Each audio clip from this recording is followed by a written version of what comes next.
Hello. A few weeks ago, I posted a message on YouTube about the possible causal association between the use of ultrasonograms in routine prenatal care and the dramatic increase in the incidence of autism and autistic spectrum disorder, particularly in the Western world, whose romance with technology is gaining an unexamined momentum, and this in regard to its use in healthcare and health of body and mind. I refer you to that message as an introduction to what follows. In order to obtain internal images, and in the case of pregnancy, an image of the developing fetus, the technology of ultrasonography utilizes energy in the form of high-frequency sound waves. So, in using it, we need to bear in mind what is already known about the harmful effects of other kinds of energy when used diagnostically. For example, we know that exposure to X-rays can reach a critical level, beyond which it can be dangerous, and induce the onset of cancer of various forms. As a result, precautions about their use and overuse have been in force for several decades. However, nowadays X-rays are but a slice of the energy frequencies that are used, having been overtaken by CAT scans, MRIs, and other modalities. But all of them, and their respective energy frequencies, operate by slicing through tissues other than those of the desired image. Somehow, in our exuberance at what they can tell us diagnostically, we have bypassed appropriate concerns and inquiries over their propensity to cause unintended damage of the tissues they penetrate, and in the case of the babe in the womb, possible disruption of normal development. Available research indicates that we urgently need to give attention to these possibilities and to their short and long-term unintended consequences, that is, unintended consequences, so that if necessary we can develop guidelines for their safe use.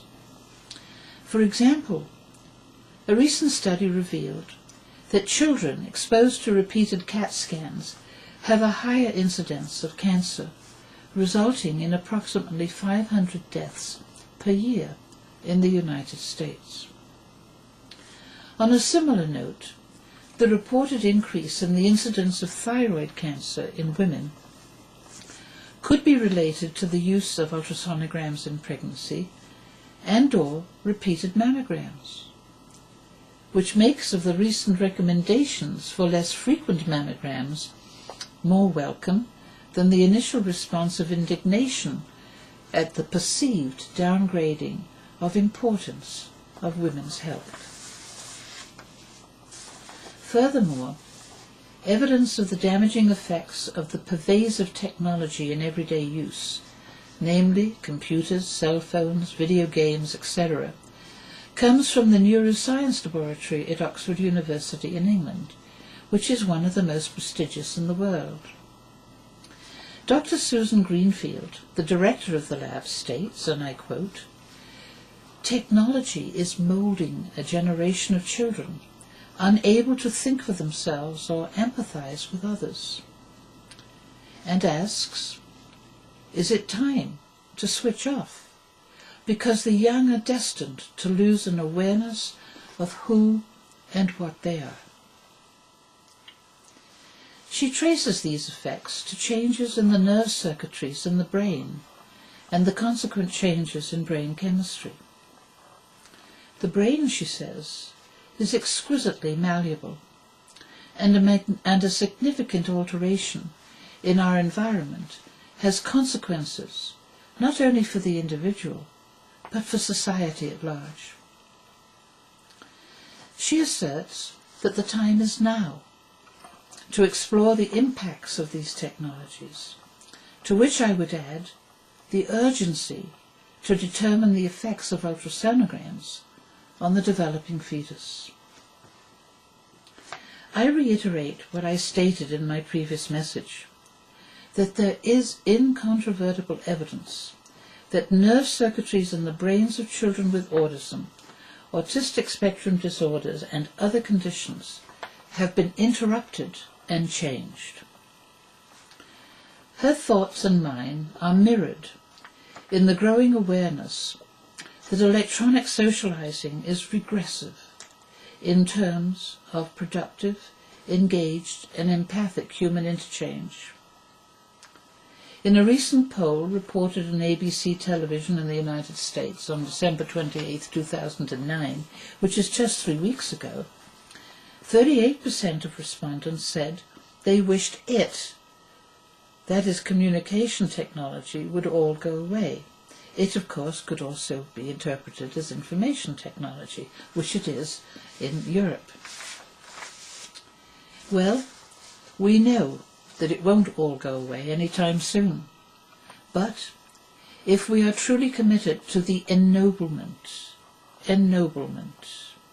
let alone the preservation of the human race, then we must be about the business of uncovering the hazards of these technologies while preserving the blessings they have brought and no doubt will continue to bring to us. Therefore, I register another plea for immediate research that will uncover these hazards, particularly as they affect babes in the womb and future generations. Just think of how much we could accomplish in this regard if we had but a fraction of the money that is daily spent on political polls whose information is like dust in the wind, here today and gone tomorrow, meaningless stuff. If we truly believed in the sanctity of life, then preserving it as it has marvellously become should be the single most important item in every government's agenda.